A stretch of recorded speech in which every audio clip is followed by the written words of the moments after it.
ನಿನ್ನೆಯೂ ಕೂಡ ದೇವಸ್ಥಾನದ ಆವರಣದಲ್ಲಿ ವಿಶೇಷವಾದಂತಹ ಲಕ್ಷ ದೀಪೋತ್ಸವಗಳನ್ನ ಹಚ್ಚಿ ದೀಪೋತ್ಸವ ಕಾರ್ಯಕ್ರಮವನ್ನ ಆಚರಿಸಲಾಗಿತ್ತು.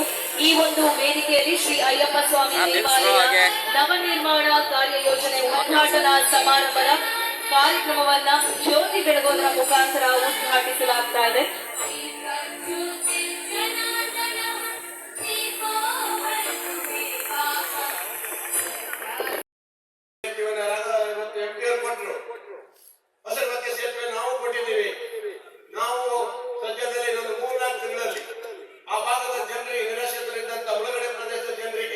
ಸುಮಾರು 120 ಕೋಟಿ ರೂಪಾಯಿ ರಸ್ತೆ ಇವತ್ತೇನು ಸೇತುವೆಯನ್ನು ಸಹ ಈಗಾಗಲೇ ಹಿಂದೆ ಕಾಂಗ್ರೆಸ್ ಸಾಹೇಬರು ಕೊಟ್ಟಿದ್ರು. ಈಗ ನಾನು ಬಂದ ಮೇಲೆ ಪೂರ್ತಿ ಮುಕ್ತಾಯ ಮಾಡಿ ಇದನ್ನು 3 ತಿಂಗಳಲ್ಲಿ ಸಹ ಉದ್ಘಾಟನೆ ಕಾರ್ಯಕ್ರಮಗಳನ್ನು ಹಮ್ಮಿಕೊಂಡಿದ್ದೀನಿ. ಬಂಧುಗಳೇ, ಹಿಂದೆ ಬಿಜೆಪಿ ಸರ್ಕಾರದಲ್ಲಿ ನಮ್ಮ ಜೋಗ ಪ್ರಾಧಿಕಾರಕ್ಕೆ ಘೋಷಣೆ ಮಾಡಿದ್ರು. ಆದ್ರೆ ಹಣವನ್ನು ಬಿಟ್ಟಿರುವುದು 10 ಕೋಟಿ ಮಾತ್ರ. ಆದ್ರೆ 130 ಕೋಟಿ ರೂಪಾಯಿನ ಗೋಪಾಲಕೃಷ್ಣ ಬೇಲೂರು ಬಿಡುಗಡೆ ಮಾಡಿರ್ತಾ ಇದ್ದಾರೆ. ಎಲ್ಲಾ ರೀತಿಯ ಇಡೀ ಸಾಗರಕ್ಕೆ ಬಂದಂತ ಯಾವ ಪ್ರವಾಸಿಗರು ನಿರಂತರವಾಗಿ ಜೋಗದಲ್ಲಿ ಬಂದು ನೋಡ್ಕೊಂಡು ಹೋಗುವಂತ ರೀತಿಯನ್ನು ಮಾಡಬೇಕನ್ನೋ ಚಿಂತನೆ ಮಾಡಿದ್ರು. ಎಲ್ಲ ರೀತಿಯ ರೈನ್ ಡ್ಯಾನ್ಸ್ ಇಂದ ಹಿಡಿದು ಕಾರಂಜಿಯಿಂದ ಮೈಸೂರಲ್ಲಿ ನಡೆದಿರೋ ಕಾರಂಜಿಯಿಂದ ಹಿಡಿದು ಗ್ಲಾಸ್ ಹೌಸ್ ಇಂದ ಹಿಡಿದು ಆಮೇಲೆ ಏನೋ ಬರ್ತಲ್ಲ ರೋಪೇ ಬರ್ತಲ್ಲ ಅದು ಸಹ ಸೇರಿ ಎಲ್ಲ ಪ್ರತಿಯೊಂದು ಸಹ ಅಲ್ಲಿ ಇರಬೇಕು. ಇಡೀ ರಾಜ್ಯದ ಜನರು ಯೋಗಕ್ಕೆ ಬಂದು ನೋಡುವಂತ ರೀತಿಯಲ್ಲಿ ಇವತ್ತು ಕ್ಷೇತ್ರದ ಶಾಸಕರಾಗಿ ಮಾಡಿ ತೋರಿಸ್ಕೊಡ್ತೇನೆ. ಹಾಗಾಗಿ ಬಂದ್ರೆ ನಾನು ಜಾಸ್ತಿ ಮಾತಾಡೋದಿಲ್ಲ. ಧಾರ್ಮಿಕ ವಿಚಾರವಾಗಿ ಹೇಳೋದಾದ್ರೆ ನಾವೆಲ್ಲರೂ ಕೈ ಜೋಡಿಸ್ಬೇಕು. ಭಾರತೀಯರು ನಾವೆಲ್ಲರೂ ಇವತ್ತು ಧಾರ್ಮಿಕ ಕ್ಷೇತ್ರದಲ್ಲಿ ಎತ್ತಿದ ಕೈ.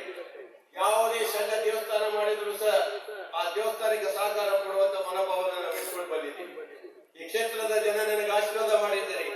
ಖಂಡಿತವಾಗಿಯೂ ಈ ಕ್ಷೇತ್ರದ ಜನರ ಋಣ ತೀರಿಸುವಂತ ಕೆಲಸವನ್ನು ಬೇಲೂರು ಮಾಡೇ ಮಾಡ್ತಾರೆ ಅನ್ನೋದು ಇವತ್ತು ಭರವಸೆ ಕೊಡ್ತೇನೆ ಬಂಧುಗಳೇ. ಇವತ್ತು ಹಾಗಾಗಿ ಇವತ್ತು ಈ ಸುಂದರವಾದಂತ ಭವ್ಯವಾದಂತ ಏನು ನಮ್ಮ ಅಯ್ಯಪ್ಪ ಸ್ವಾಮಿ ದೇವಸ್ಥಾನವನ್ನು ನವನಿರ್ಮಾಣ ಮಾಡ್ತಾ ಇದ್ದೀರಿ. ಯಾವಾಗ ಶಂಕುಸ್ಥಾಪನೆ ಮಾಡ್ತೀರಿ ಮಾಡಿ ನಾನು ಎಷ್ಟು ಕೊಡಬೇಕು ಅತಿ ಹೆಚ್ಚು ಹಣವನ್ನ ಈ ಪವಿತ್ರವಾದ ದೇವಸ್ಥಾನಕ್ಕೆ ಸರ್ಕಾರದಿಂದ ನಾನು ಕೊಡಿಸ್ತೇನೆ ಅಂತ ಮಾತನ್ನು ಭರವಸೆ ಕೊಡುವ ಮೂಲಕ ಒಳ್ಳೆಯದಾಗಿ ಬಹಳ ಸುಂದರವಾಗಿದೆ. ಒಂದು ದೇವಸ್ಥಾನ, ಒಂದು ಕಲ್ಯಾಣ ಮಂಟಪ, ಆಮೇಲೆ ಒಂದು ಕಾಂಪ್ಲೆಕ್ಸ್ ಬೇರೆ ಮಾಡ್ತಾ ಇದ್ದಾರೆ. ಜೊತೆಗೆ ಸಾರ್ವಜನಿಕರು ಓಡಾಡಲಿಕ್ಕೆ ಪಾಸನ್ನು ಸಹ ಮಾಡ್ತಾ ಇದ್ದಾರೆ. ಹಾಗಾಗಿ ಆ ಒಂದು ಸುಂದರವಾದಂತ ಇದು ನೋಡೋಕೆ ಗೊತ್ತಾಗುತ್ತೆ. ತುಂಬಾ ಅದ್ಭುತವಾಗಿ ಬರ್ಬೋದು ಅಂತ ಅನಿಸ್ತಾ ಇದೆ. ಒಳ್ಳೇದಾಗ್ಲಿ, ಶುಭ ಆಗ್ಲಿ ಎಲ್ಲ ಸಾರ್ವಜನಿಕರು.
ಹಾಗಾಗಿ ಇಲ್ಲಿಯ ಶಕ್ತಿನೇ ನಮ್ಮ ಆಧ್ಯಾತ್ಮಿಕ ಶಕ್ತಿ ಆಗಿಂತ ಅದು ಕೊರತೆ ಬರದ ರೀತಿಯಲ್ಲಿ ಎಚ್ಚರಿಕೆಯಿಂದ ಅದಕ್ಕೆ ಶಕ್ತಿ ತುಂಬುವಂತ ಕಾರ್ಯವನ್ನ ನಾವೆಲ್ಲರೂ ಕೂಡ ಸಂಕಲ್ಪ ಮಾಡುವಂತ ಒಂದು ಪವಿತ್ರವಾದಂತ ಒಂದು ದಿನ ಇವತ್ತು ನಮ್ಮನ್ನೆಲ್ಲ ಇಲ್ಲಿ ಸೇರಿಸುವಂತ ಒಂದು ಪ್ರಯತ್ನ ಸನ್ಮಾನಿಸಿದ ಚನ್ನಣ್ಣವರ ನೇತೃತ್ವದಲ್ಲಿ ಆಗಿದೆ ಅಂತ ಈ ಸಂದರ್ಭದಲ್ಲಿ ಹೇಳ್ತಾ ತುಂಬಾ ಸಂತೋಷ. ಇವತ್ತು ಸಾಗರದಲ್ಲಿ ಮೊನ್ನೆ ಕೂಡ